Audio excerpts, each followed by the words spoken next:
Wala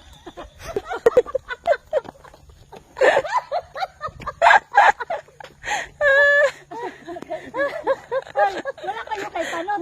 Wala kayo kay Panot. Tingnan mo siya.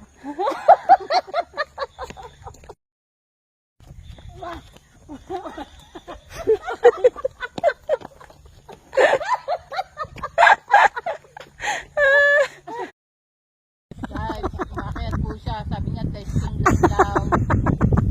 Ayan po. Pampatibay na ng tuhod, guys. Bata po yan. Gumagapang naman to, guys. Hindi naman po akyat, gapang. Bakit ka gumagapang? Hoy, walang liko. Hoy, saan ang punta mo? Straight! Straight body. Ayan po ang mga kakulitan kung saan ang pagkahirap. Ano, Diyos ko?